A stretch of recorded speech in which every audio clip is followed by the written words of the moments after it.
Hello children, welcome back to the live class. Wish you all a happy new year.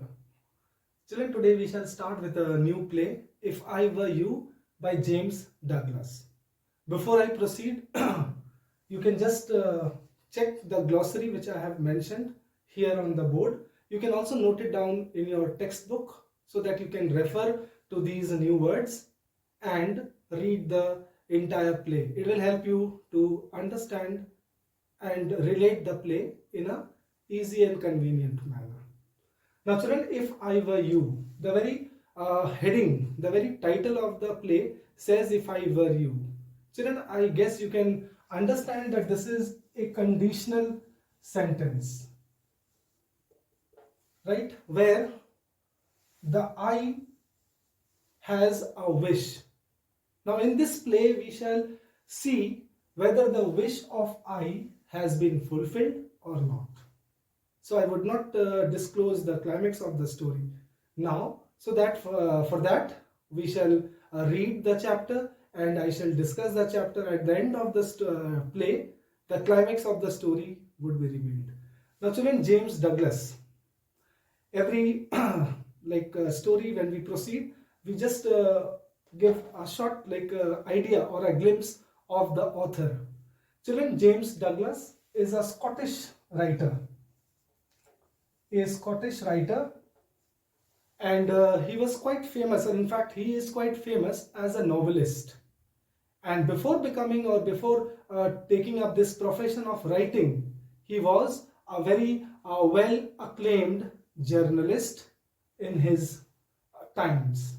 So 35 years he spent in journalism, and after that he ventured his journey towards writing. Now children, the story If I Were You, I hope you all have copied the glossary part. Okay, before I proceed children, the very important thing, since it is a drama, children, in your class 9 and 10, drama is considered to be one of the most vital part. This is a drama, it's a play. And children, always remember that drama or a play is considered to be one of the most important part of literature. Why? Because it helps you to enhance your communication skills. One point. Second point, children, it helps you to socialize yourself and relate with the character. That is the reason why plays are considered to be very important in literature. And children, I can guarantee that question will definitely come from play, as I had discussed the the syllabus as well as the pattern of the question paper. So definitely you will be getting one question from If I Were You, that is for sure, right? Now moving on to the most important part, that is setting of the plot, the setting of the play. The setting of the play, children, it is a small cottage in somewhere in a small village of Scotland. Next very important things, the characters in the play. There are two important characters. One is Gerard and the other one is Intruder. Children, Intruder is a imposter who you can consider as thief. And Gerard is the protagonist of the play. So the entire play revolves around two characters, that is Gerard and Intruder. Now Gerard seems to be, children, as you can see now, you can open your textbook. Gerard seems to be like a playwright. He is a playwright and he is quite famous and popular, right? His full name is Vincent Charles Gerard. Children, his full name is Vincent Charles Gerard. Now, Vincent Charles Gerard is a renowned playwright and also he is a very good actor. We will see in the story. So, what happens? The story begins in the house of Gerard, where he is attending a phone call, right? He is attending a phone call. And when he is done with his phone call, he finds somewhere from behind the intruder gets into. A thief gets into his house. He is not shocked. Children, he is not shocked at all. He finds it unpleasant that someone had intruded in his house, someone had entered his house without his permission.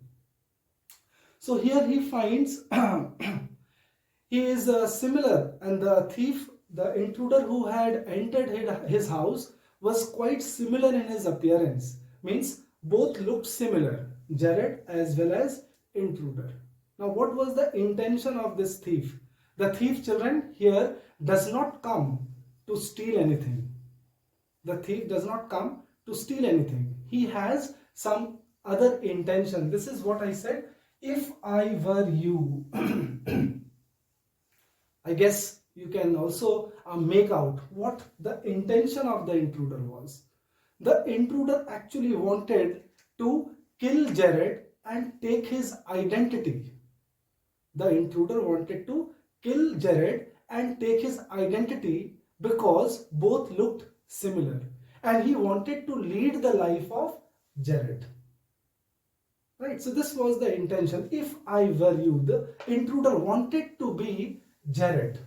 So he had stepped in, he had done a lot of search and research work, and after doing that, he knew that Jared remained in his house alone. Right? At the same time, children, no sooner does the intruder enter, without any hesitation, he takes out the revolver and directly points at Jared. And directly points out the gun at Jared. Now children, you must be thinking that how would Jared react, as he is a playwright, as an actor. But he remained very cool and did not overreact. He simply asked him, right, why did he want to shoot him? He said, I want you to just put your hands up.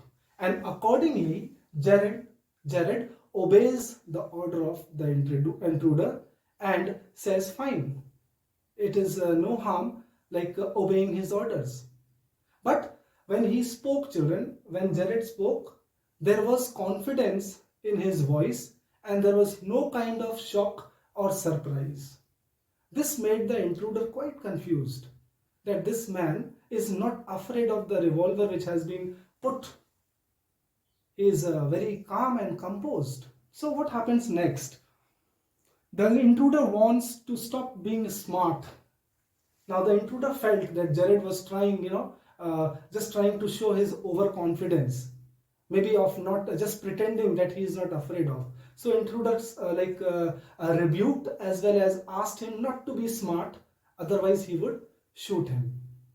So Jared asked, again Jared was also confused here, that what he wanted, what was the intention of the intruder, as Jared was not aware of. But Jared, as I said once again, children, he sounded very confident, as it was something usual for him. Now let's see what happens next. From their conversation, children, we can come to know, or if you read that text, we come to know that this conversation, when it was going on, we came to know that the full name of Jared was Winston Charles Jared, and he was a writer by profession, a playwright by profession. And we came to know about the intruder also, that the intruder was a thief, right? And he was a thief in the sense, he was not an ordinary thief. He was specialist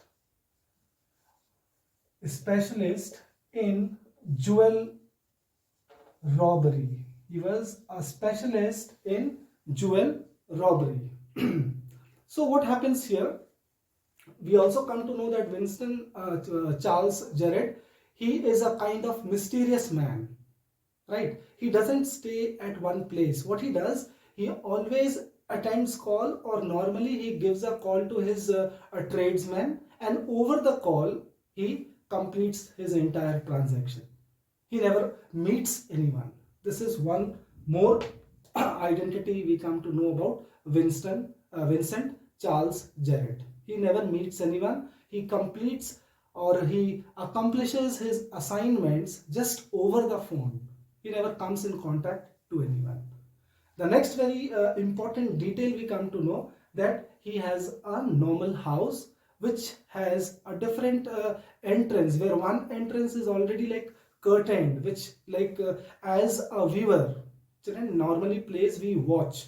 So as an audience, you will not be able to understand that where is the other entrance, as it has a curtain, right? So it has two entrance, his house.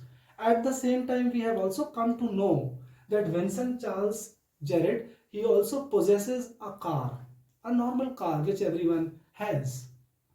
Now the intruder tells Jared about himself, and the right, the playwright Jared, he understands the intruder very smartly. He is a playwright, he is an actor, so he can judge the person very well. And this intruder, he speaks all his intentions to Jared. He says that he is a renowned criminal, the police is after him, he is a specialist in jewel robbery, and he has also recently killed a policeman. So by his conversation, Jared comes to know that this man is boastful. Who is boastful, children? The intruder. The intruder is boastful and overconfident of his deeds. So very smartly he calculates in his mind that what would be his next step. And children, it is very easy to make a boastful person a fool. So a story starts revolving in the mind of the Jared. He understands that this man is a fool. He just pretends to be a very active criminal, but overall he has very less of intelligence. So he is able to make out the character of the intruder very well. And children, we all know that people like Jared, means playwrights, they are very smart. They know how to play with the minds of the people. They have the power of words. So by listening to the conversation, he has already come to a conclusion. He has already drawn a conclusion how to trap the intruder. How to trap the intruder. Next, we find that the intruder also reveals his the intruder also reveals his intention. He says, Jared, as I know about you, you are a common man, you are a renowned man, and I want to kill you and stay here as Jared. So Jared is now aware of every bit of the intruder, his intention, what kind of a person is he, and how much intelligence does the intruder possess. Children, this is very important, that when you converse with a person, you need to understand the person. And that is what this drama is trying to teach us, that it is not a simple conversation. Through a conversation, you can easily judge the other person. Second thing, you can also say that intruder is a boastful person. It means that he is a man who feels that the opponent is weak, because he reveals every a bit to Jared. This is overconfidence, right? Where he reveals everything. Now, already Vincent Charles Jared has web or you can say spun a very nice story. Now, what was the story which he releases or which he discloses to the intruder? That is very interesting. Now, children, Jared makes up a story. He says that he is also a criminal and a murderer, and the police is after him. And if he would kill Jared, it would be of no help, as even if the intruder lives the life of a Jared, he would fall into a big trouble, as the police is already in search of Jared. And that is the reason he also gives, what you call logical reason, so that the intruder would believe. He says this is the reason why he is a mysterious man. He never stays at one place, always accomplishes his mission through phone calls, never meets people. So he builds a perfect logical cause in front of the intruder, which makes the intruder, which compels the intruder to believe Jared's story. Now the intruder is confused, totally confused what to do next. where he had come with an intention, and his intention, if I were you, his intention was getting somewhere unfulfilled. He was quite shocked. Now, he also says that after killing, the Jared says that after killing, he would not be saved, as the police would arrive, as the police is already in search of Jared, and intruder would be hanged till death. So it would be of no help. So in fact, what he gives an opportunity to the intruder. He says that if you allow me to be comfortable, if you allow me to sit and think, I can help you out. The intruder is like already very much terrified, and he does according to the person, according to Jared. He gives Jared an opportunity. Jared says, fine, what we can do is you can just move to the garage, that is the second entrance. Through the second entrance, he says that you can easily move to the garage from where my car is parked, and then I would come, and from there we both can just move from here, and that would be the only choice and the betterment for you. The intruder does not reflect, does not ponder upon, and he immediately takes his idea, or takes his advice. And children, then what happens? Jared opens a door and asks the intruder to enter it. Now, intruder is very much afraid already. So whatever advice was given to Jared, he accepts and does. And when he goes, right, when he just goes to the door, this man, he pushes him and knocks the intruder. His gun falls down. Gun falls down, right? And he pushes him towards the entrance. And when he pushes him towards the entrance, children, where does the intruder land? You would be surprised to know that he lands just to the cupboard door, and he is locked.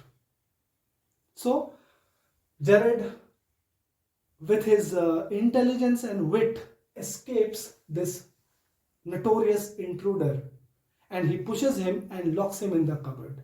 And after that, children, we all know the story, that he gives a call to the police arrives, and intruder falls into a big trouble.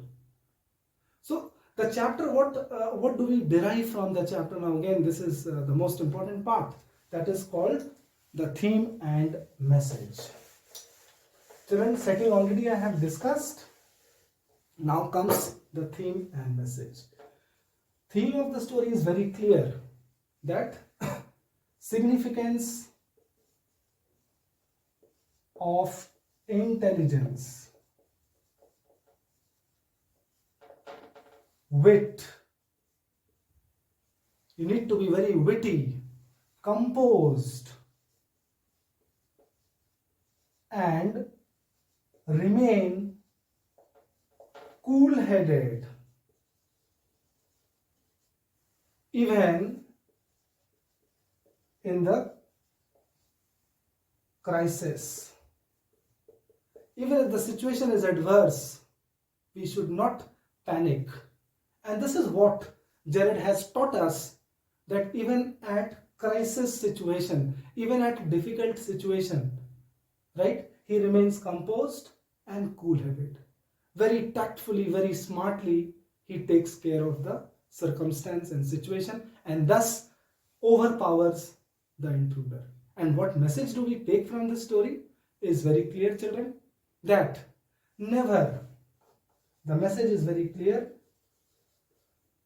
overconfidence leads to disaster. Never think that your opponent is weak. Even if the opponent is weak, I should not think in that manner. Right, children? And tactful or applying your intelligence does not mean, or does not take it in the negative sense. It is required, it is the hour, it is the need of the hour. So one has to be tactful and witty when faced or when comes through such kind of situation. So this message is quite clear. Children, read the play, read the entire drama, and in the next class when we meet, we shall discuss the story more in details. If you have any doubts, you can just put it in my WhatsApp, or we shall clarify it in our live class. Till then, children, have a good day. Take care. Thank you.